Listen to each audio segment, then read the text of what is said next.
आप सभी का स्वागत है और प्रत्येक शुक्रवार हमारे साप्ताहिक सत्संग में आप सभी विश्व के कोनों कोनों से एकत्रित होते हैं। आज का हमारा विषय है भाग्य का निर्माण कर्मों पर आधारित। इसके बारे में बहुत कुछ लिखा गया, बहुत कुछ कहा गया, बहुत कुछ गाने भी बनाए गए। जैसे कर्म करोगे वैसे फल देगा भगवान, ऐसे कई गीत हैं जो इस पे लिखे गए। लेकिन सिर्फ इतने सुनने से काम नहीं चलता। वास्तविकता क्या है, वेद क्या कहता है, गीता क्या कहती है, इसे वैदिक गीता कहते हैं हम, उस पर डॉक्टर आचार्य जयेंद्र जी आज इस विषय को हमारे बीच में रखेंगे। और उससे पूर्व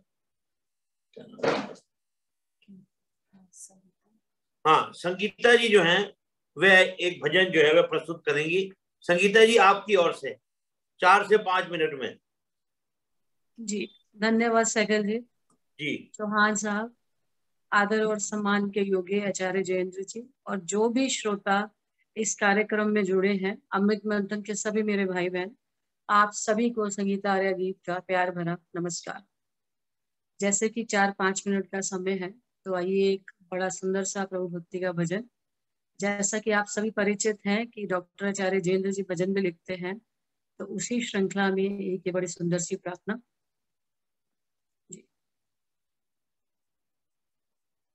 ईश्वर कृपा को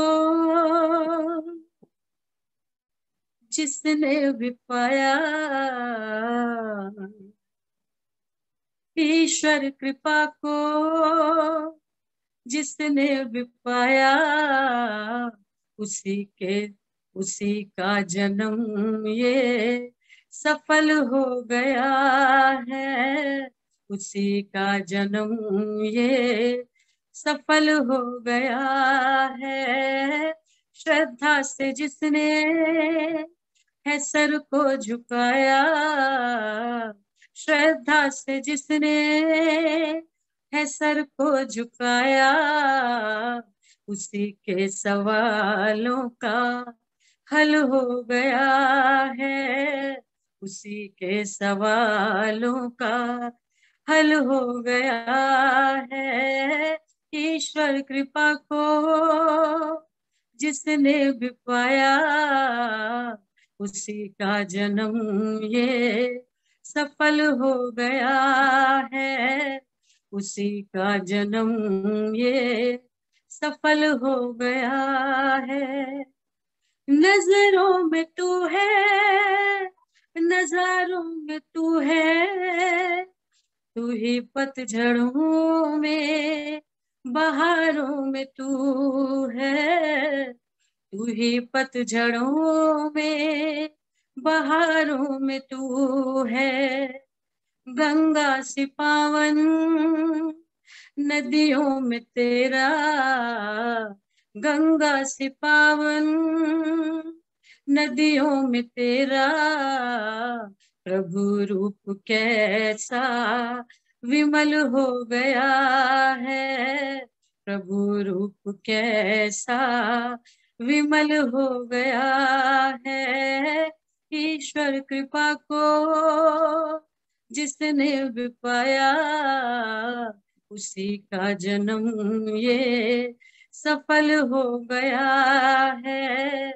उसी का जन्म ये सफल हो गया है। मेरे मन की चादर विकारों से ईश्वर बहुत ज्यादा मैली हुई थी। बहुत ज्यादा मैली हुई थी। तुम्हारी शरण में आकर के दाता, तुम्हारी शरण में आकर के दाता चादर का रंग भी धवल हो गया है, चादर का रंग भी धवल हो गया है। ईश्वर कृपा को जिसने भी पाया, उसी का जन्म ये सफल हो गया है, उसी का जन्म ये सफल हो गया है। तुमको ही ध्याऊं, तेरे गीत गाऊं, तुम्हारी शरण में ये जीवन बिताऊं, तुम्हारी शरण में ये जीवन बिताऊं। छल देश छूटे है जीवन से सारे, छल द्वेष छूटे है जीवन से सारे। जयेंद्र का भी जीवन सरल हो गया है, जयेंद्र का भी जीवन सरल हो गया है। ईश्वर कृपा को जिसने भी पाया, ईश्वर कृपा को जिसने भी पाया, उसी का जन्म ये सफल हो गया है, उसी का जन्म ये सफल हो गया है। श्रद्धा से जिसने है सर को झुकाया, श्रद्धा से जिसने है सर को झुकाया, उसी के सवालों का हल हो गया है, उसी के सवालों का हल हो गया है। ईश्वर कृपा को जिसने भी पाया, उसी का जन्म ये सफल हो गया है, उसी का जन्म ये सफल हो गया है, उसी का जन्म ये सफल हो गया है। सरल जी, चौहान जी, आप सभी का धन्यवाद। बहुत अच्छा, बहुत बढ़िया। संगीता जी कमाल है। ये कमाल तो आचार्य जयेंद्र जी का है जी। नहीं, शब्द अपनी जगह काम करते हैं और ध्वनियां और जो आवाज है वो अपनी काम करती हैं। सही बात है, बिल्कुल। आवाज और द ग्रेट। सभी का धन्यवाद। संगीता जी आपका बहुत बहुत धन्यवाद। अधिक समय ना लेते हुए मैं आचार्य जी से कहूंगा कि वे अब अपनी ओर से इस कार्यक्रम को आगे चलाएंगे। जी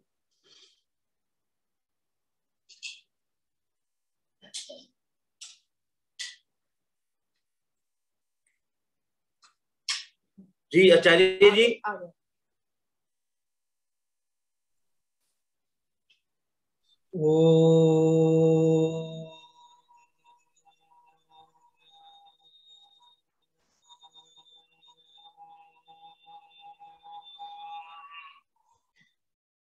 त्वं हि नः पिता वसु, त्वं माता शतक्रतु बभूविथ, अधाते सुम्नमीमहे।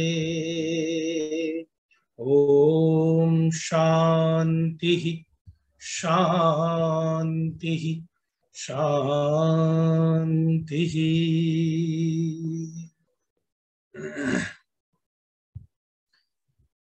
आदर और सम्मान के योग्य आर्य समाज डिफेंस कॉलोनी के समादरणीय संरक्षक महोदय, और जिनके प्रति मेरे हृदय में बहुत श्रद्धा और आदर का भाव है, जिनके मार्गदर्शन में आर्य समाज डिफेंस कॉलोनी की संपूर्ण टीम बहुत ही अच्छा कार्य कर रही है और आर्य समाज को वैदिक सिद्धांतों को जन जन तक पहुंचा रही है, ऐसे समादरणीय श्री आनंद चौहान जी, जिनको आज अपने लैपटॉप की स्क्रीन पर देख करके मुझे अत्यंत हर्ष हुआ। बहुत दिनों बाद इस आर्य समाज के समादरणीय प्रधान पुरुषार्थ के जो प्रतीक है, मैं कहता हूँ उत्साह के जो संवाहक है, ऐसे आदरणीय श्री अजय चौहान जी, इस कार्यक्रम के संचालक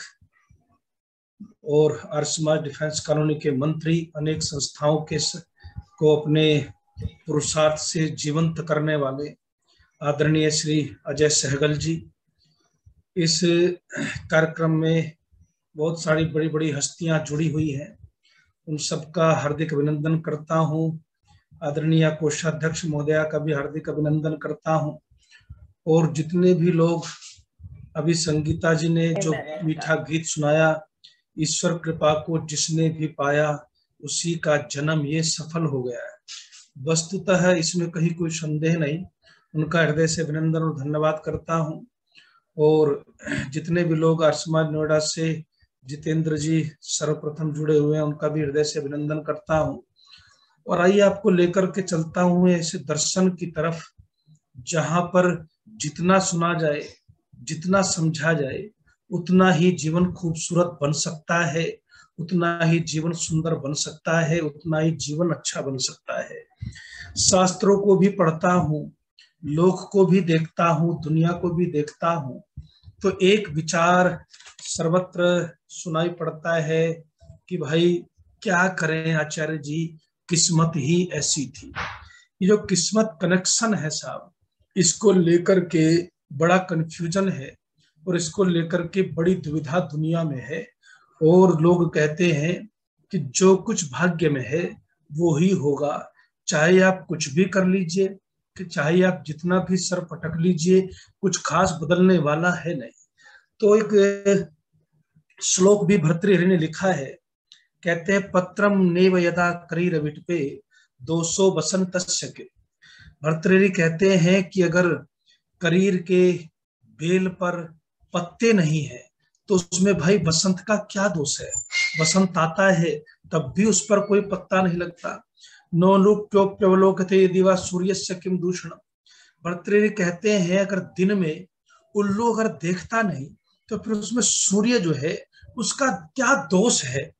बात को समझते चलिएगा, बहुत गहराई में ये विषय जाएगा, क्योंकि ये विषय कोई साधारण नहीं है, बहुत ही अद्भुत विषय भी है। अद्भुत जो है शास्त्रों ने इस पे चिंतन भी दिया है, और सारा कर्म योग का रहस्य जो है जीवन के साथ जुड़ा हुआ है, छिपा हुआ भी इस विषय में।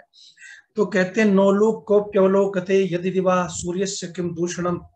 यदि उल्लू दिन में देखता नहीं तो सूर्य का तो कोई दोष नहीं है साहब। और कहते हैं वर्षा नेव पतंति चातक मुखे, कहते हैं मेघस्य किम दूषणम। कहते हैं अगर चातक के मुख में जो है वर्षा वो गिरती नहीं है तो फिर कहते हैं कि भाई आप ये बताइए कि उसमें बादल का क्या दोष है। तो यहाँ पर भर्तृहरि कहते हैं यत पूर्वम विधिना ललाट लिखितम तन्मार्जितुम कह क्षमा। अगर इस दुनिया में जो कुछ भाग्य में तुम्हारे मस्तिष्क पर, तुम्हारे ललाट पर लिखा हुआ है, उसे दुनिया में कोई मिटा नहीं सकता। और ये अवधारणा जनसाधारण में है।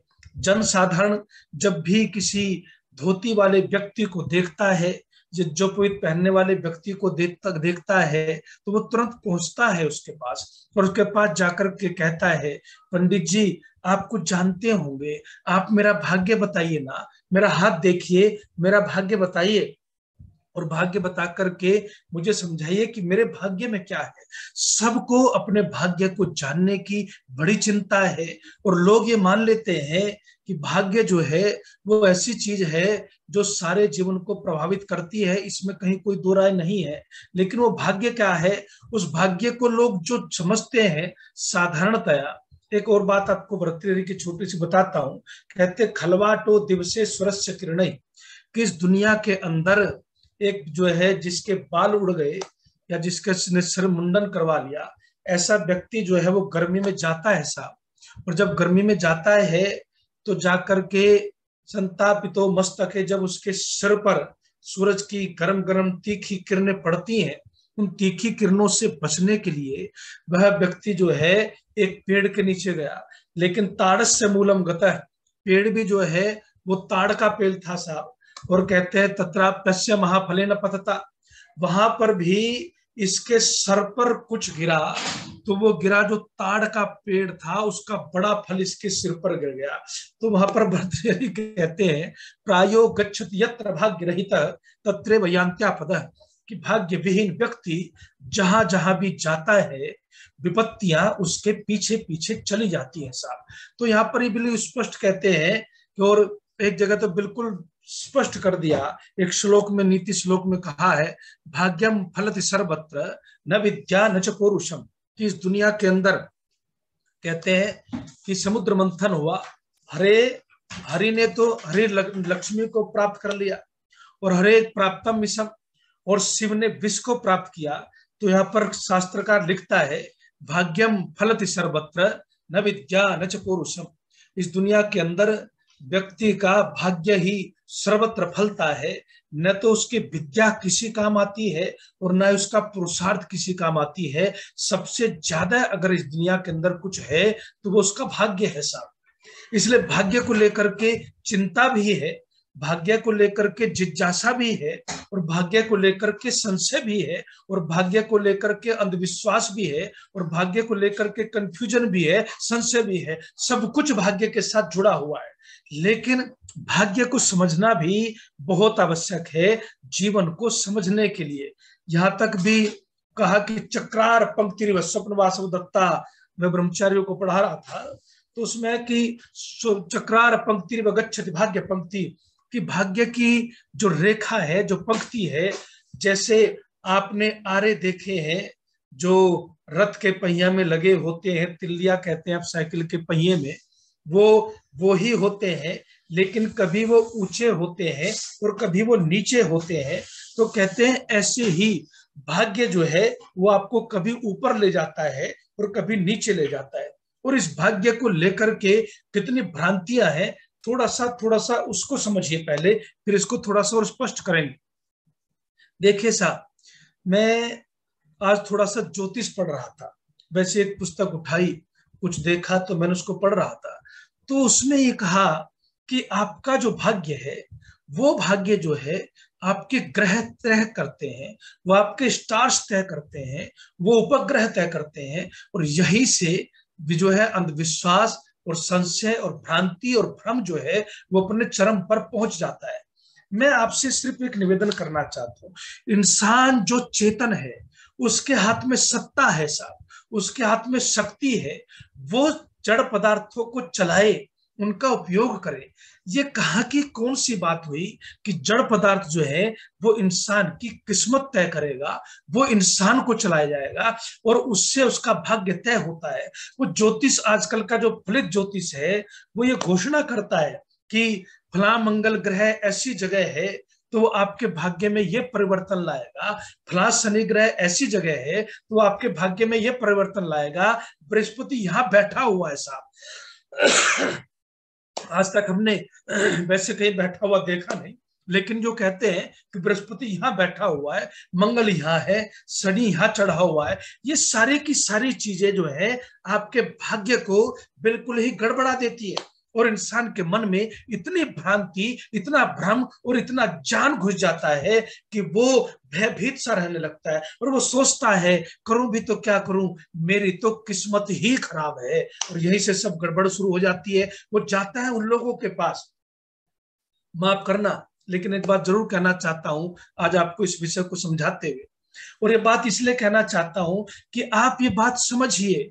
वो जाता है उन लोगों के पास, वो कहीं नंबर ढूंढता है साहब, कहीं ग्रह ढूंढता है साहब, कहीं उपाय ढूंढता है, कहीं कुछ करता है, कहीं कुछ करता है, लेकिन हकीकत को जानने की चेष्टा कभी करता नहीं। और इस तरह से जो व्यक्ति भाग्य के सहारे बैठ जाता है, जो सोचता है कि मेरा भाग्य का निर्माण ग्रह करते हैं, मेरा भाग्य का निर्माण संख्या करती है, ये संख्या है तो मेरा भाग्य का निर्माण होगा, ये संख्या है तो ये शुभ होगा, जो व्यक्ति इस भ्रांति में जीने लगता है उसका भाग्य उसके ऊपर इतना बोझिल हो जाता है कि वो मानव का जीवन प्राप्त तो कर लेता है, लेकिन उस जीवन से सही अर्थों में कुछ खास कर नहीं पाता, अपनी मंजिल को प्राप्त कर नहीं पाता। और इसलिए बड़ा कभी कभी कष्ट भी होता है और दुख भी होता है कि किस तरह से कुछ कम पढ़े लिखे लोग पढ़े लिखे लोगों को भी चला देते हैं सब। उनको भी घुमाते हैं, वो भी भ्रांति का शिकार होते हैं। लेकिन इस भ्रांति से बचना है। आपके भाग्य में आपके ग्रहों की कोई ऐसी विशेष भूमिका नहीं जिस भूमिका को आपको बताया जाता है, जिस भूमिका से आपको डराया जाता है, जिस भूमिका से कहा जाता है आप ये कर लीजिए तो भाग्य ऐसे उदय हो जाएगा, ये नहीं करेंगे तो भाग्य आपका साथ नहीं देगा, तो आप कुछ भी कीजिए तो कुछ होगा नहीं। और ऐसे जो व्यक्ति हैं वो फिर कर्महीन होते चले जाते हैं। लेकिन जो शास्त्रकार है साहब, वो बहुत कमाल का है। शास्त्रकार समझाता है, अरे बेटा भाग्य बनाना भी तेरे ही हाथ में है। महर्षि दयानंद सरस्वती ने आर्योदेश रत्नमाला में एक कमाल की पंक्ति लिखी। और क्या पंक्ति लिखी?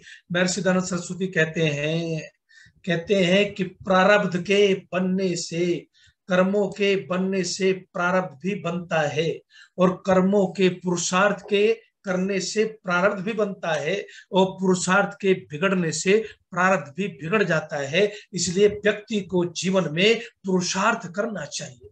ये जो जीवन है ना साहब, ये कर्मों को करने के लिए मिला है, और आपके हाथ में अगर कुछ है तो कर्मों को करने का अधिकार है।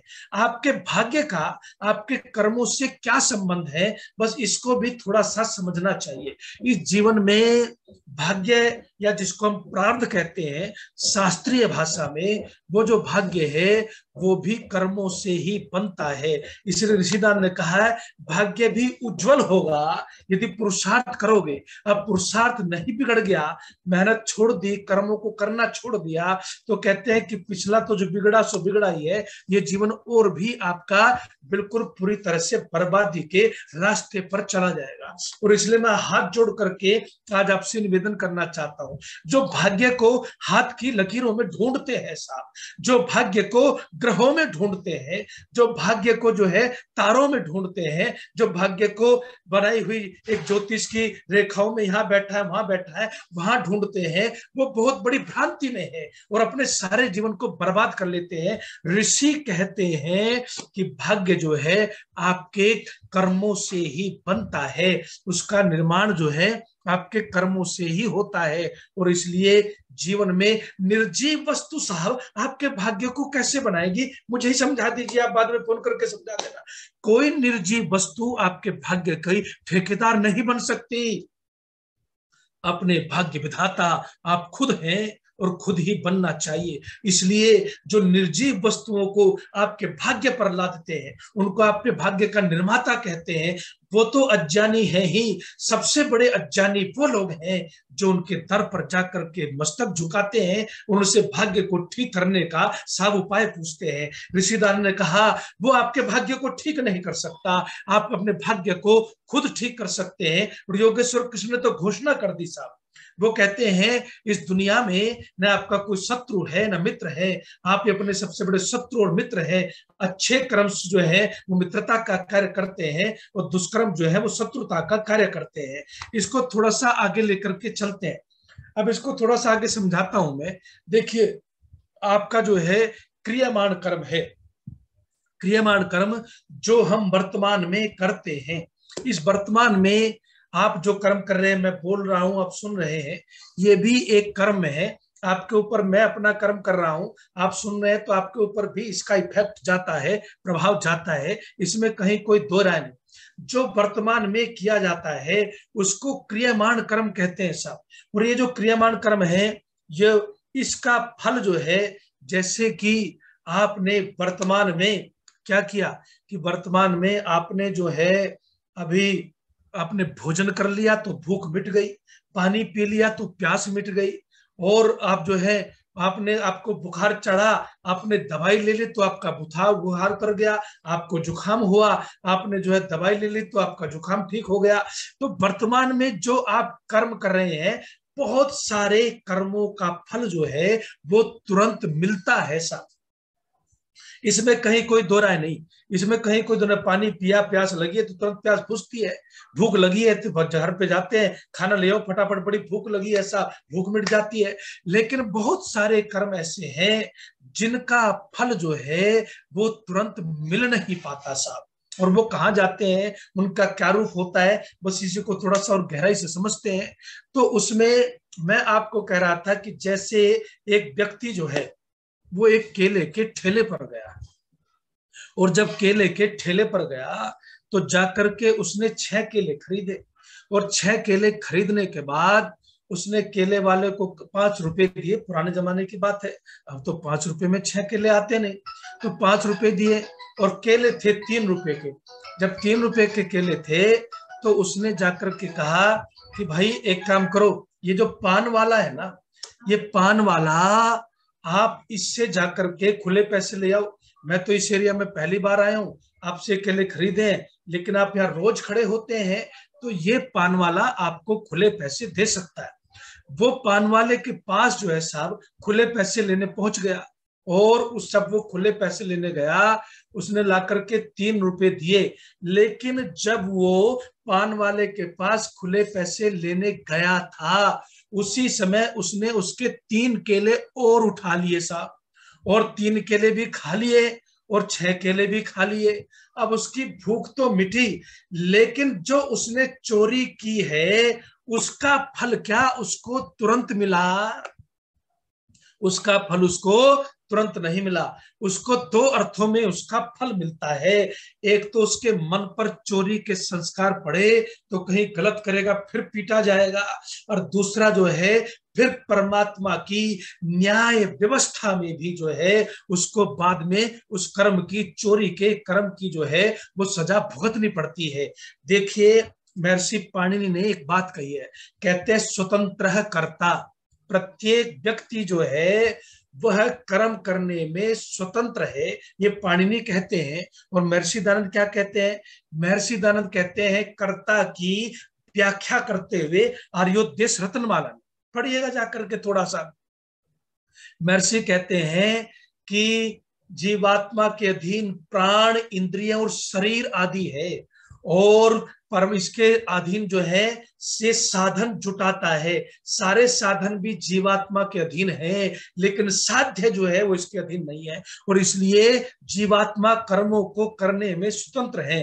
मैं कभी कभी गुरुकुल के ब्रह्मचारियों को समझाता हूं कि परमात्मा ने कर्मों को करने की जो आजादी दी है ना, उसका दुरुपयोग मत करो भाई, उसका दुरुपयोग मत करो। इंसान जो है जितना दुरुपयोग करता है शायद ही कोई प्राणी जो है करता हो। जो आजादी हमें परमात्मा ने दी है, हम राक्षस भी बन सकते हैं, हम देवता भी बन सकते हैं, लेकिन कर्मों को करने की आजादी है साहब। और इसलिए तो हमारे कहते हैं ये ही मनुष्य ऋषित्व को भी प्राप्त होता है, याद रखना, ये देवत्व को भी प्राप्त होता है, ये मनुष्यत्व को भी प्राप्त होता है, और ये दस्यु और असुर भी बन जाता है इसी शरीर के माध्यम से। तो वो खेल कर्मों का है। तो क्रियमाण कर्म जो हम करते हैं वो फिर संचित कर्मों में जाते हैं साहब, संचित कर्मों में जाते हैं। इसको अब दूसरे रूप में ऐसा समझिए, फिर और थोड़ा सा समझाएंगे कि जैसे एक किसान खेती करता है, और खेती करते हुए वो पहले खेत में पानी देता है, जब जोतने लायक जमीन होती है तो उसमें ट्रैक्टर से, हल से उसको चलाता है, जोतता है, और जोतने के बाद उसमें बीज डालता है साहब, और बीज डाल करके उसमें फिर उसको ऊपर को ढाप करके छोड़ देता है। उसका जो वर्तमान क्रियमाण कर्म है साहब वो पूरा हो गया, वर्तमान क्रियमाण कर्म जो है वो पूरा हो गया। लेकिन फिर कुछ दिन बाद जाता है, वो देखता है कि जो बीज उसने डाले थे वो अंकुरित हो गए, पैदा हो गए, उत्पन्न हो गए, और उत्पन्न होते हुए बीजों को देख करके फिर से जाकर के उनमें वह व्यक्ति पानी देता है, फिर से खाद देता है। जो बीज डाला था ना, वो बीज जो है वो पौधे के रूप में अंकुरित होकर के ऊपर को बढ़ने लगता है। यानी जो बोया वो इकट्ठा हो रहा है, वो संचित हो रहा है। इसलिए तो कहते हैं, इसलिए कहते हैं साहब, हमारे अजय सहगल जी भी कह रहे थे कि भाई कितने गीत लिखे गए, कितनी कविता लिखी गई, लेकिन फिर भी भाग्य का रोना जो है वो मिटता नहीं है साहब। है तो वो जो हमने बीज डाला था वो अंकुरित हुआ, खाद और पानी उसको दिया गया, फिर वो बढ़ने लगता है साहब। और जब वो बढ़ने लगता है उसको संचित कर्म कहते हैं। इसी पे कहावत बनी, जो बोएगा वो ही काटेगा, दूसरा कुछ है नहीं। यही एक शाश्वत सिद्धांत है। वो इकट्ठा होने लगा, संचित होने लगा। लेकिन आप देखते हैं अब देखते हैं कि एक दिन ऐसी स्थिति और परिस्थिति आती है साहब, एक दिन ऐसी स्थिति और परिस्थिति आती है कि व्यक्ति जो है वो न तो फसल को खाद देने की जरूरत रही, न फसल को जो है पानी देने की जरूरत रही, वो फसल पक करके तैयार हो जाती है। जैसे अभी गेहूं पक करके तैयार हो गए तो फिर उस फसल से फल मिलता है, जो बोया था वो बढ़ा भी, वो पका भी और वो फल की स्थिति में आ गया। तो यहाँ पर ऋषि ये समझाते हैं कि जब तुम्हारा कर्म जो है वो फल की स्थिति में आता है तो उस कर्म का नाम ही प्रारब्ध है, उस कर्म का नाम ही भाग्य है। और इसलिए मैं आज लोगों से निवेदन करना चाहता हूं कि आपका भाग्य आपके कर्मों से ही बना। ये बात अलग है कि जिन कर्मों का फल हम अभी भोग नहीं पाए वो भाग्य के रूप में हमारे साथ साथ जाएंगे, वो भाग्य के रूप में हमारे साथ साथ जाएंगे। देखिए जी, आप एक बात समझिए कि आप जो है किसी बाग में गए और बाग में जाकर के आप बैठ गए, आपने देखा फूल अच्छे हैं, अच्छे खिल रहे हैं, अच्छी हवा चल रही है, बड़ा आनंद है, उसका कोई संस्कार आपके मन पर पड़ नहीं रहा खास। लेकिन फिर वहीं बैठे बैठे आप जो है किसी के मन में बुरा सोचने लगे, किसी के लिए अहित करने की बात सोचने लगे, तो आपके उस मानसिक कर्म का आपके मन पर भी प्रभाव पड़ता है साहब। इसी तरह से आप वहीं पर बैठे बैठे किसी के लिए अपशब्द कहने लगे तो उस वाचिक कर्म का भी प्रभाव संस्कार आपके मन पर पड़ता है। ठीक इसी तरह से आप शरीर के किसी की हत्या करने लगे, डांटने डपटने लगे, मारने लगे तो सूक्ष्म शरीर पर भी शरीर के द्वारा किए हुए संस्कार पड़ते हैं और फिर उन्हीं का फल जब तुरंत नहीं मिलता तो फिर आगे प्रारब्ध के रूप में भोगना पड़ता है साहब। देखिए एक छोटा सा उदाहरण देता हूं आपको। एक जगह दो विद्यार्थी थे, एक विद्यार्थी शैतान था, अनुशासनहीन था, और दूसरा विद्यार्थी जो है वो परिश्रमी था, अनुशासन प्रिय था, लेकिन जो है वो थोड़ा सा उतना तेज नहीं था। अब उसने क्या किया, दोनों की परीक्षाएं हुई तो परीक्षा में जो विद्यार्थी ठीक ठाक था वो शायद उतनी मेहनत नहीं कर पाया और वो जो है फेल हो गया। ये बात को समझने के लिए कह रहा हूं, आगे इसको दूसरे ढंग से समझाएंगे तो दूसरे ढंग से समझना। दूसरा विद्यार्थी उसने नकल शकल करके कॉपी में अच्छा लिख दिया, कॉपी में अच्छा लिखा तो अक्सर आदमी यहाँ भ्रांति का शिकार होता है। वो कहता है जी जो दुष्ट आदमी है वो तो फल फूल रहा है और जो अच्छा आदमी है वो संताप में है। दुष्ट आदमी को हम देखते हैं जी फलाने ने, हमें भी लोग कहते हैं आचार्य जी आप भाषण देते रहते हो, फला आदमी जो है इतना इतना वो कर रहा है, वो देखो कितने आगे जा रहा है, उसे तो कोई कष्ट नहीं, और फला आदमी इतना बढ़िया है, उसको कितनी परेशानियां कितने कष्ट हैं। यहाँ पर भी हम सब भ्रांति में जाते हैं ऐसे लोगों को देख करके, जैसे उन विद्यार्थियों की बात मैं आपको बता रहा हूँ।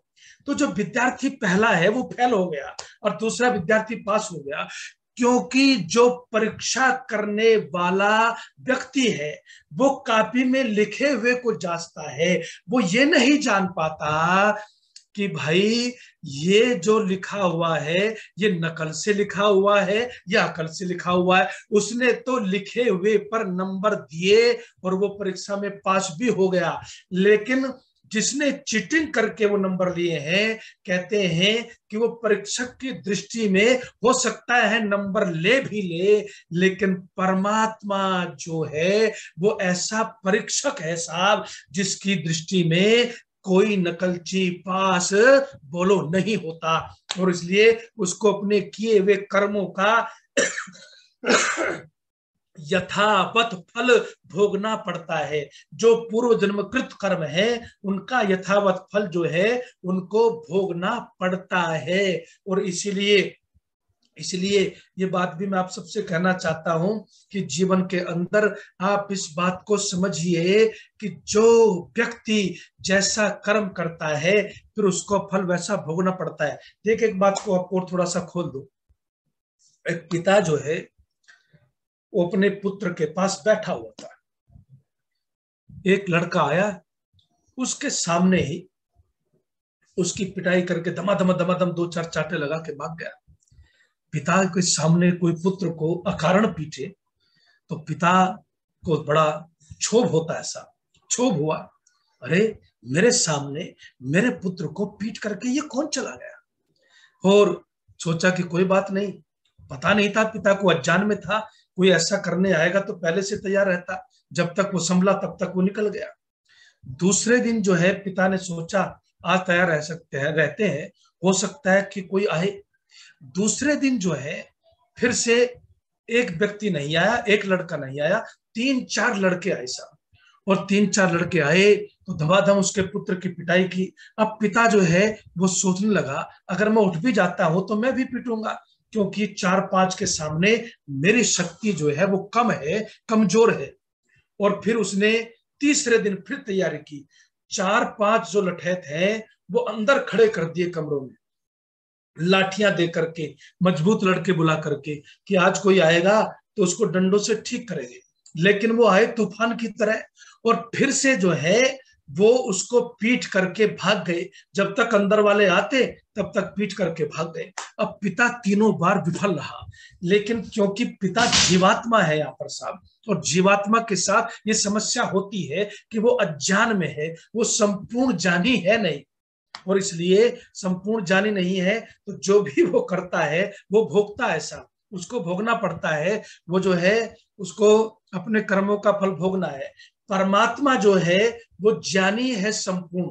इसलिए ऋषिदान ने क्या कहा, ऋषि कहते हैं कि परमात्मा सर्वशक्तिमान है। वो अपने कार्यों के लिए वो लठैत नहीं बुलाता साहब, वो किसी साधन की आवश्यकता महसूस नहीं करता। वो अपने समस्त कार्यों को करने में पूरी तरह से सक्षम है। और परमात्मा ज्ञानी है, सब कुछ जान लेता है। ऋषि तो यहाँ तक कहते हैं कि जो ही हम कर्म करते हैं त्यों ही परमात्मा हमारे किए हुए समस्त कर्मों को जान लेता है साहब। इसलिए कहते हैं कि परमात्मा समस्त कर्मों को जान लेता है, वह ज्ञानी है, उससे बड़ा ज्ञानी कोई नहीं। और फिर कहते हैं कि परमात्मा जो है वो शक्तिमान भी है। पिता इसलिए विफल रहा क्योंकि उसमें सामर्थ्य की कमी थी, लेकिन परमात्मा में सामर्थ्य की कोई कमी नहीं। और परमात्मा को कहीं जाना नहीं पड़ता, परमात्मा सर्वत्र उपलब्ध है साहब। इसलिए परमात्मा जो है जीवात्मा को उसके कर्मों का फल जो है वो यथावत देता है। और ये जो शरीर है ना, ये शरीर है, गौतम क्या लिखते हैं, महर्षि गौतम कहते हैं इस शरीर की उत्पत्ति भी तो कर्मों के कारण से ही हुई है। कई बार लोग ये कहते हैं, आपको भी कहते होंगे कि भाई आचार्य जी बताइए, परमात्मा को आप न्यायकारी कहते हैं। एक आदमी जो है पालकी में बैठा हुआ है, दूसरा पालकी को ढो रहा है। मैंने कहा इसी में तो न्याय छिपा है साहब, इसी को तो तुम्हें समझना पड़ेगा। इसको नहीं समझोगे तो न्याय व्यवस्था, कर्म व्यवस्था कभी समझ में आएगी नहीं। एक आदमी राजा के यहाँ पैदा हो रहा है, एक आदमी झोपड़ी में पैदा हो रहा है, ये कहाँ का न्याय है। अभी बच्चे ने कौन सा पाप कर दिया। ये बात बिल्कुल सही है, ये प्रश्न भी सही है कि जो बच्चा झोपड़ी में पैदा हुआ, अभी उसने ऐसा कौन सा कर्म कर दिया साहब जो उसको लू में धकेल दिया परमात्मा ने। ऐसा कौन सा कर्म कर दिया। एक तरफ तो व्यक्ति ऐसा पैदा होता है कि उसको ये पता ही नहीं चलता कि तू किस मौसम में पैदा हुआ है, ये पता ही नहीं चलता कि तू किस मौसम में पैदा हुआ है। और दूसरी तरफ व्यक्ति जो है वो ऐसी जगह पैदा होता है जहां छोटे से बालक को लू के थपेड़े जो है उसका स्वागत करते हैं। ये अंतर परमात्मा करेगा क्या।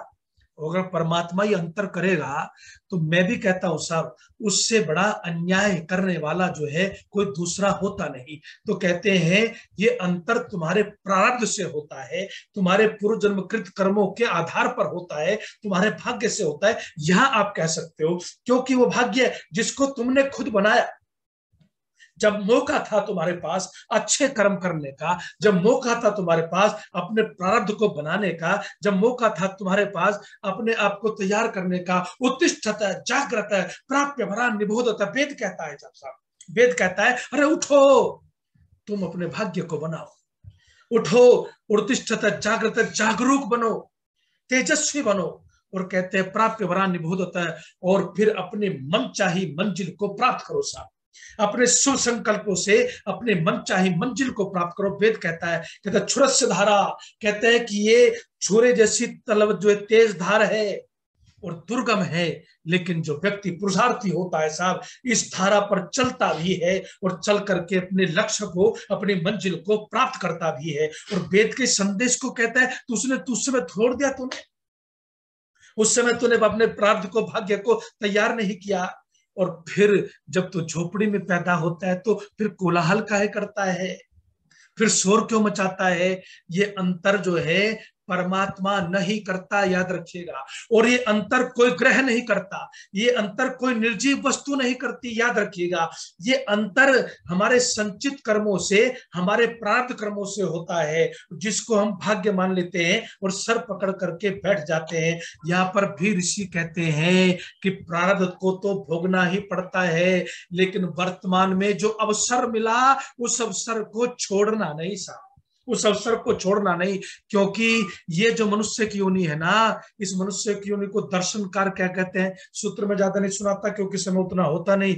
तो दर्शन क्या कहते हैं कि मनुष्य की योनि भोग योनि, कर्म योनि दोनों है। इसमें आपको जो है भोग भी भोगने पड़ते हैं और नए कर्मों को करने का अवसर भी मिलता है। इसलिए इस अवसर से अपने प्रारब्ध की रचना ऐसी कीजिए कि जहां जहां भी जाएं वो प्रारब्ध हमारे जो हैं वो प्रारब्ध इतने अच्छे हों, इतने शुभ हों कि हमें कोई कष्ट होने ही ना दे साहब।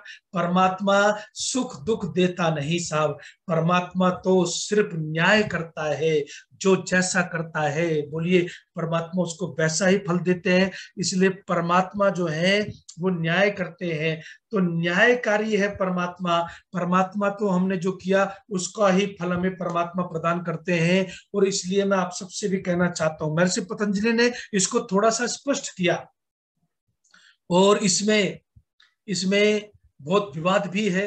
अभी शास्त्रार्थ हुआ था कि आयु निश्चित है या नहीं है, और मैं उसमें निर्णायक था। और मैं इसको थोड़ा सा लूंगा तो मुझे कई व्याख्यान चलाने पड़ेंगे, लेकिन मैं इसको आज सिर्फ एक संकेत मात्र में लूंगा, फिर कभी इसको समझाऊंगा कि पतंजलि कहते हैं पूर्व जन्म कृत कर्मों का फल 3 रूप में प्राप्त होता है साहब। 3 रूप कौन से हैं? वो कहते हैं जाति, यानी कि तुम किस योनि में जाओगे ये तुम्हारे पूर्व जन्म के कर्मों के आधार पर डिसाइड होगा, पूर्व जन्म के कर्मों के आधार पर डिसाइड होगा। और इसमें मैं आपको बताऊं कि कहाँ विवाद है, कहाँ उसका खुलापन है, मैं इसको बताऊंगा आपको। थोड़ा सा, बिल्कुल थोड़ा बहुत फोकस के साथ सुनिएगा, गंभीर विषय। तो मैं मनुष्य बनूंगा। मैं जो है एक जगह मैं गया, वहां पर कुछ श्वेत वस्त्र धारण पहनने वाली कुछ महिलाएं थी। उन्होंने कहा इंसान कभी जो है वो जानवर नहीं बन सकता, इंसान जो है कभी मक्खी मच्छर नहीं बन सकता, इंसान कभी पेड़ नहीं बन सकता, वो इंसान ही बनेगा क्योंकि उसका भोग इंसानों के साथ ही जुड़ा हुआ है। मैंने कहा कि इंसान का भोग तो जिस घोड़े पर चढ़ करके वो चलता है उसके साथ भी जुड़ गया, जिस गाय का दूध वो पीता है उसके साथ भी जुड़ गया। आप ये किस आधार पर कह रहे हैं? तो महर्षि यास्क कहते हैं नाना योनि सहस्त्राणी, कि अनंत योनियां है। उन अनंत योनियों में ऐसा जरूरी नहीं साहब कि आप जो है मनुष्य है तो अगली बार आप जो है किसी और योनि में जाएंगे, जरूर नहीं। आप मनुष्य मनुष्य मनुष्य मनुष्य लगातार बन सकते हैं। और शास्त्रकार तो यहाँ कहते हैं कि अगर 50% भी 50% अशुभ कर्म और 50% शुभ कर्म हो, तब भी परमात्मा तुम्हें मौका देता है, मौका देता है जीवात्मा को कि चल बेटा कोई बात नहीं, 50-50 भी लाया है ना। वहां पर 80% परमात्मा के यहाँ जो है बड़ा न्याय है साहब। परमात्मा से बड़ा दयालु और कृपालु धरती पे और कौन होगा, इस ब्रह्मांड में कौन होगा? परमात्मा बड़ा कृपालु है, कहता है बेटा कोई चिंता की बात नहीं, 50% ले आना, एक मौका और सही, इस बार 60 ले आना, इस बार 55 ले आना, तो फिर अगला जन्म मिल जाएगा। लेकिन हमने भी कसम खा रखी है जी कि हम भी जो है अपने भाग्य को बिगाड़ करके छोड़ेंगे और भाग्यवादी ऐसे बनेंगे कि रोना रोते रहेंगे साहब, और उनके चक्कर काटेंगे जो खुद तलाश कर रहे हैं कि आपसे कुछ मिल जाए तो मेरा कुछ भाग्य चमक जाए, उनके चक्कर काटेंगे। इसलिए सब गड़बड़ हो जाता है। महर्षि पतंजलि को, महर्षि दयानंद को आखिर पढ़ते क्यों नहीं, समझते क्यों नहीं, जानने क्यों नहीं चाहते? इस बात को मुझे आज तक समझ में नहीं आया। अरे महर्षि पतंजलि ने कहा कहाँ पैदा होंगे ये भगवान नहीं तय करता, ये तुम तय करते हो। तुम्हारे प्रारब्ध, तुम्हारा भाग्य तय करता है, और वो भाग्य तुम्हारे कर्मों से बना है जिनका फल तुम्हें मिला नहीं। तुमने 6 केले की जगह जो 9 केले खाए ना, वो 3 केले भारी पड़ गए साहब, वो 3 केले भारी पड़ गए। वो गड़बड़ा देते हैं सारी कहानी। भूख तो मिट गई, चोरी में भी सफल हो गए, लेकिन जब भोग भोगने का समय आएगा वो 3 केले पता नहीं कितने भारी पड़ते हैं, ये इसकी कल्पना इंसान नहीं करता। और अगर इसकी कल्पना कर ले तो शायद जो है इंसान जितना पवित्र जो है कोई नहीं हो सकता धरती पर। इसलिए कर्मयोग का रहस्य जो है उसको जानना और समझना चाहिए। मैं तो अभी समझिए कि आपको जो है जो इमारत कर्मयोग की आपके जीवन में जाएगी उसकी नींव आज मैंने आपके जीवन में रखी है। तो मैं आपको यही कहना चाहता हूं कि जीवन के अंदर आपको ये समझना है कि हम जब अवसर मिला है तो अपने प्रारब्ध को, भाग्य को बनाने का वेद कहता है कि उसकी सावधानी रखनी है तुम्हें। उसकी सावधानी जो रखता है कहते हैं कि वह व्यक्ति जीवन के अंदर अच्छी योनि प्राप्त करता है। आयु के विषय में कहते हैं कि यहाँ पर उदयवीर शास्त्री ने जो योग दर्शन का भाष्य लिखा, वहां बहुत कमाल की उन्होंने बात लिखी। वो कहते हैं कि एक तो अदृश्य कर्म होते हैं और एक होते दृश्य कर्म। आयु का संबंध दोनों से है, प्रारब्ध से भी है और वर्तमान से भी है। और इसलिए जो लोग कहते हैं ना आयु निश्चित है, इस पर 2 भ्रांति है जी। कुछ लोग मानते हैं आयु निश्चित है। महाभारत का भी एक प्रकरण आता है जो युधिष्ठिर को भीष्म पितामह, गौतमी और सर्प का संदर्भ सुनाते हैं। वो सुनाने का मेरे पास समय नहीं, फिर कभी सुनाऊंगा। वो कहते हैं आयु निश्चित है, युधिष्ठिर को समझाते हैं इतनी चिंता में क्यों आता है कि मेरे कारण ये हो गया वो हो गया, इतनी चिंता मत कर, जो हो गया ठीक है, अब आगे की सुध ले। तो कहते हैं जो भी भोगना होगा, जो पिछला था वो भोग लिया, आगे और ठीक करेंगे तो कुछ ठीक हो जाएगा, इतनी तो वहां पर वो मृत्यु को निश्चित बताते हैं। लेकिन उदयवीर शास्त्री जो है पूर्व जन्म वेदनीय और वर्तमान जन्म वेदनीय 2 कर्म होते हैं। तो कहते हैं इन दोनों का संबंध आयु से है। आयु का संबंध पूर्व जन्म के कर्मों से भी है और वर्तमान जन्म के कर्मों से भी है। इसमें कुछ लोग क्या कहते हैं कि नहीं आयु तो निश्चित है, लेकिन क्वालिटी ऑफ आयु, जैसे कि हमने कहा अगर आयु निश्चित है साहब तो फिर प्राणायाम क्यों करे, फिर योग क्यों करे, फिर पुरुषार्थ क्यों करे, फिर जो है तो जब निश्चित ही है तो सब कुछ हो जाएगा। यहाँ पर महर्षि दयानंद को प्रमाण मानिए। महर्षि दयानंद ने जगह जगह लिखा है योगाभ्यास से, यज्ञ करने से और अच्छे विचारों से अपनी आयु को बढ़ावे। सब जगह ऋषि ने ये बात लिखी है। इसमें कुछ लोग ये कहते हैं कि आयु तो निश्चित है पूर्व जन्म के कर्मों के आधार पर, लेकिन क्वालिटी ऑफ जो है एज की, आयु की क्वालिटी, आयु की गुणवत्ता, जीवन की गुणवत्ता बढ़ती है योग आदि करने से। उसको वो बढ़ाना घटाना आपके हाथ में है। लेकिन महर्षि दयानंद की अगर माने तो वो स्पष्ट लिखते हैं जगह जगह कि आप, और उदयवीर शास्त्री ने भी इस बात को सिद्ध किया। यहाँ पर एक बात और आती है साहब, है ये विषयांतर नहीं हो रहा, इसी से जुड़ा हुआ, ये समझ लीजिएगा आप। और वो क्या है कि एक बात और आती है कि यहाँ पर कुछ दार्शनिकों ने, शास्त्रार्थमार्थियों ने एक बात और कही। वो ये कहते हैं कि योनि के साथ आयु डिसाइड होने का मतलब ये है कि जैसे पक्षी की आयु इतनी होती है, मनुष्य की आयु इतनी होती है, जानवर की आयु इतनी होती है, तो जो आपकी योनि है उसके साथ आपको औसत आयु लगभग प्राप्त हो गई। इसलिए आयु का संबंध पूर्व जन्म के कर्मों से मानते हैं। लेकिन उदयवीर शास्त्री की बात से मैं सहमत हूं कि पूर्व जन्म वेदनीय और वर्तमान जन्म वेदनीय दोनों कर्मों से आयु का संबंध है। इसलिए आयु को आप क्वालिटी की दृष्टि से भी और वृद्धि की दृष्टि से भी ठीक कर सकते हैं, जीवन को लंबा ले जा सकते हैं। तीसरा वो कहते हैं भोग, जो जुड़ा हुआ है ना, जो जुड़ा हुआ है। लोग कहते हैं यहाँ पैदा कर दिया, वहां पैदा कर दिया, मैं भी वहां पैदा होता, मैं भी वहां पैदा होता है। कहते हैं ये चीज भी साहब तुम्हारे प्रारब्ध, जो तुमने कर्म किए जिनका फल तुम भोग नहीं पाए, उन्हीं से ये डिसाइड होता है।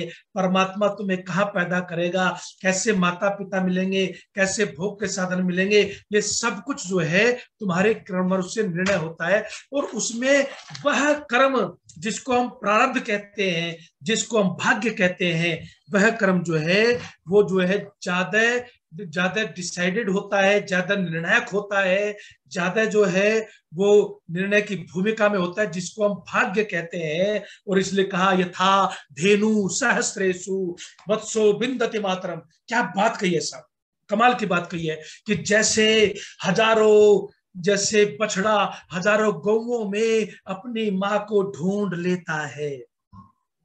भैंस का बच्चा नहीं ढूंढ पाता साहब, और का नहीं ढूंढ पाता, बछड़ा ढूंढ लेता है। और बछड़ा हजारों गौओं में भी अपनी माँ के पास ही जाकर के उसका दूध पीता है। एवं पूर्व कृतम कर्म कर्तारम अनुगच्छति। इसी प्रकार पूर्व जन्म में किया हुआ कर्म जो है वो कर्ता के पीछे पीछे जाता है। और कहते हैं अबोध्यमानानि पुष्पाणि च फलानि च, कहते हैं स्वकालम नाति वर्तन्ते तथा कर्म पुरा कृतम। कहते हैं कि जैसे फल और फूल जिस समय पर खिलने होते हैं उस समय पर स्वतः ही खिल जाते हैं, मुस्कुराते हैं, पत्ते आते हैं, ऐसे ही कहते हैं पूर्व जन्म कृतम कर्म, पूरे पहले जन्म में किए हुए कर्म जो है वो समय का अतिक्रमण नहीं करते। जब समय आता है भोगने का तो कहते हैं वो समय इंसान जीवात्मा अपने शरीर के माध्यम से उनको भोगने लगता है। और समय क्योंकि हो रहा है तो इसलिए मैं ये 2 मिनट प्रधान जी की इजाजत से, विषय तो अभी काफी रहता है लेकिन मूल बात जो थी कि भाग्य का निर्माण कर्मों से होता है वो लगभग सारा आ गया।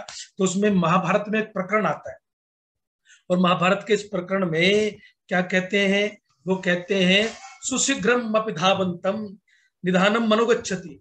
कहते हैं कि जो बहुत तेज दौड़ता है ना उसके साथ उसका कर्म भी उसके पीछे पीछे उतनी ही तेज दौड़ता है साहब। ना भुक्तम चियते कर्म, जब तक किए हुए कर्म का फल हम भोग नहीं लेते वह कर्म किसी भी तरह से समाप्त नहीं होता।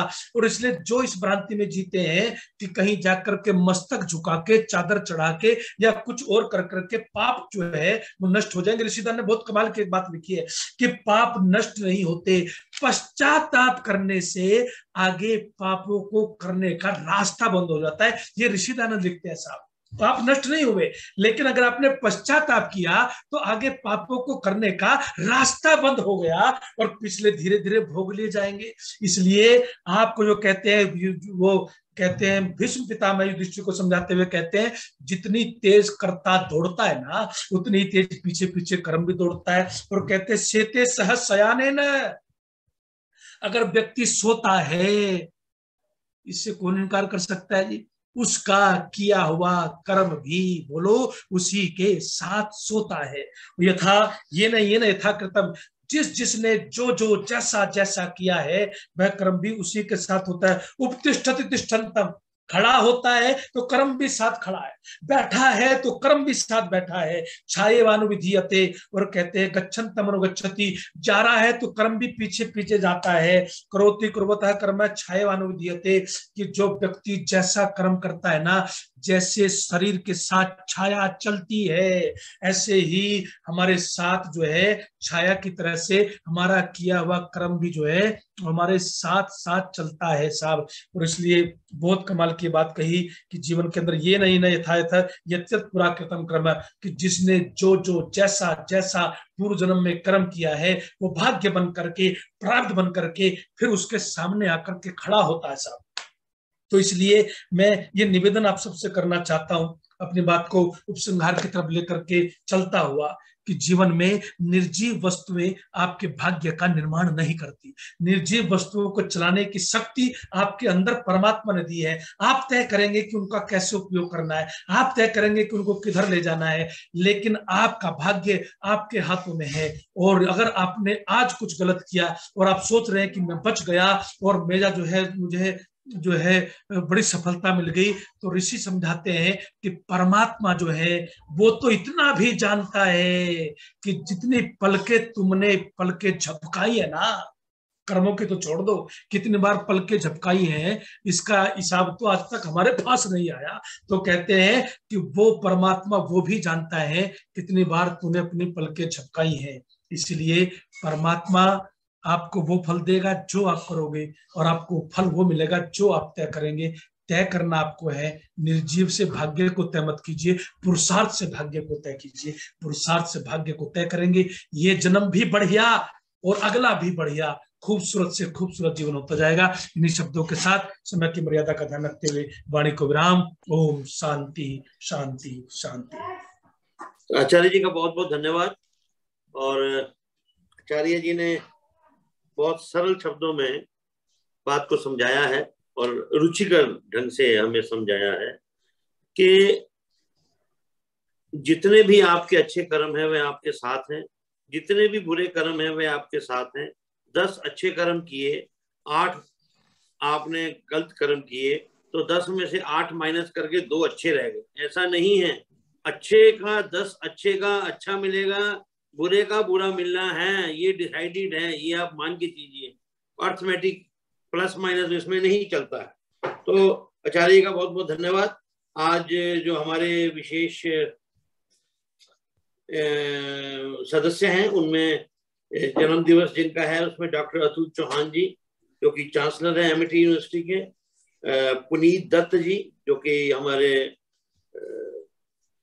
मुल्तानी जी जो थे उनके आप पुत्र हैं, कर्नल पीसी सेठी डिफेंस कॉलोनी के सबसे वृद्ध, अब ये लगभग 99 और 100 के बीच में चल रहे हैं। और हमारे इस साप्ताहिक सत्संग की जो एडमिन है श्रीमती ज्योति सहगल, मेरी बहू है, वह उन सबका जन्म दिवस है। तो मैं आचार्य जी से कहूंगा कि वह कुछ मंत्र बोलें। आचार्य रामचंद्र जी, आचार्य रामचंद्र जी, मेरी आवाज आ रही है जी? बिल्कुल, बहुत बढ़िया आ रही है जी, बहुत अच्छी बात। आज हम परमपिता परमेश्वर से हमारे जन्म दिवस मना रहे आदरणीय डॉक्टर अतुल चौहान जी, चांसलर एमिटी यूनिवर्सिटी, हमारे पुनीत दत्त जी, कर्नल सेठी जी और श्रीमती सहगल जी, इन सब के लिए बहुत बहुत आशीर्वाद देते हैं और शतायुष की कामना करते हैं। ओम उत्तिष्ठ ब्रह्मणस्पते देवान यज्ञेन बोधय आयुः प्राणं प्रजां पशुं कीर्तिं यजमानं च वर्धय। ओम इंद्र श्रेष्ठानि द्रविणानि देहि चित्तिं दक्षस्य सुभगत्वमस्मे। ओषं रयीणामरिष्टिं तनूनां स्वादमानं वाचा सुदनत्वमन्नाम्। ओम मेधां मे वरुणो ददातु मेधां अग्नि प्रजापति मेधामिन्द्रस्य वायुश्च मेधां धाता दधातु मे। ओम तच्चक्षुर्देव हितं पुरस्तात् शुक्रं चरत पश्येम शरदा शतं जीवेम शरदा शतं शृणुयाम शरदा शतं प्रप्रवाम शरदा शतमदीनास्याम शरदा शतं भूयश्च शरदा शतात्। वेद की पावन ऋचाओं के द्वारा आशीर्वाद की परंपरा बड़ी प्राचीन है। जब से वेद हैं तब से ये परंपरा है आशीर्वाद देने की। और हम समस्त सत्संगी आपके लिए ये आयुष शतायुष की कामना करते हैं, आपकी लॉन्ग लाइफ की कामना करते हैं, आपकी अच्छी हेल्थ की कामना करते हैं, आपके आध्यात्मिक जीवन की वृद्धि की कामना करते हैं, आपके बौद्धिक जो जीवन है उसमें हर प्रकार से एक सात्विक निर्णय ले सके आप इसकी कामना करते हैं। और परमपिता परमात्मा के द्वारा दिया हुआ ये जीवन जो बहुत बड़ी गिफ्ट है ईश्वर की, इससे बड़ी गिफ्ट संसार में कोई हो ही नहीं सकती। इसको आप बड़े संभाल करके बड़े आनंद के साथ अपने लिए, अपनी फैमिली के लिए, हमारी सोसाइटी के लिए और अपनी कंट्री के लिए आनंद के साथ सुख के साथ इसका सदुपयोग करें। ईश्वर आपको शतायुष करें। आपके लिए बहुत बहुत मंगल कामना। ओम स्वस्ति, ओम स्वस्ति, ओम स्वस्ति। हमारा बड़ा सौभाग्य है कि डॉक्टर अतुल चौहान जी इतने व्यस्त होते हुए भी मीटिंग में से भी उन्होंने पार्टिसिपेट किया। मैं अतुल जी का बहुत बहुत धन्यवाद करता हूँ। पूजा जी भी आज हमारे बीच सम्मिलित हुई और उधर शुरू से ही हैं, तो उन सबका बहुत बहुत धन्यवाद। और मैं कहूँगा इनसे क्या कहते हैं अजय जी, पूजा जी भी, हाँ जी पूजा जी आपका भी बहुत धन्यवाद। ये पूरे सारे पूरे आर्य समाज को पता है कि अतुल जी चांसलर होते हुए कितने बिजी रहते हैं इंटरनेशनली। आज जी, जी। उनकी बड़ी इंटरनेशनल मीटिंग थी, पर ये इनका प्रेम पूजा जी का और अतुल जी का आर्य समाज के प्रति है कि उस वक्त कहाँ से उन्होंने इस मीटिंग को ज्वाइन किया है, जिसमें कि इन्होंने मुझे कहा था कि चाचा हम किसी ना किसी तरीके से मैं 5 मिनट के लिए ज्वाइन करूंगा, और पूजा जी तो पूरे टाइम थी। तो ये आर्य समाज डिफेंस कॉलोनी के प्रति इनका प्रेम है जो इन्होंने आज ज्वाइन किया इस चीज के लिए। जी, जी। उनके लिए इसमें स्पेशल। अजय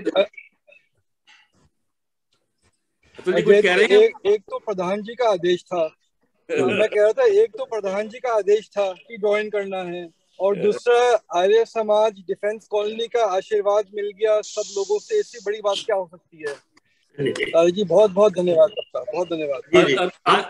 और ये आज ज्योति जो है इनकी बहू है, आज इनकी आचार्य अजय सहगल जी की। और ये जितना हमारा 2 साल से जो हमारा ऑनलाइन चल रहा है तो सारा ऑर्गेनाइज करती है ज्योति करती हैं, और इसका ज्योति का स्पेशल थैंक्स। और आज उसका बर्थडे भी आज ही है। ज्योति जी आपको बहुत बहुत बधाई। We are so proud of you. Jyoti ji आपने ज्ञान की ज्योति सर्वत्र फैला दी दुनिया में, इतना बढ़िया काम आप कर रही हैं।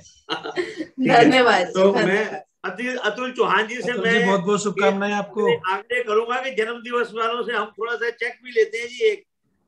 अजय भाई वो आ गया मेरे पास अच्छा, धन्यवाद जी, धन्यवाद जी। ओके सर, तो ये रहेगा। मैं अब जो हमारे बीच में इस दफा नए लोग आए हैं, डॉक्टर संध्या सरमन, चंद्रकांता जी, आशु गांधी, अजय तनेजा, भारत सत्यवा, जे मेहरा, गणेश्वर दास मित्तल जी, एन के नारंग जी, कमलेश धर्मानी जी, राज कुकरेजा जी, राज सचदेवा जी, निर्मल शर्मन जी, डॉक्टर कल्पना रस्तोगी जी, सुमन बंसल जी, प्रेमलता मदान जी, संतोष धर जी, शोभा बत्रा जी, शशि चौहान जी, स्नेहा आर्या जी, सुनीता भाटिया जी, विजय भाटिया जी, विजय मलिक जी, विनोद जी, योगेंद्र भानु जी, आचार्य देवेंद्र मंडल जी, आचार्य भगत सिंह शास्त्री जी, बालकरण सिंह जी, कविता आर्या जी, ए.के. धवन जी, अनिता ग्रोवर जी, अशोक कक्कड़ जी आर्य समाज से हैं,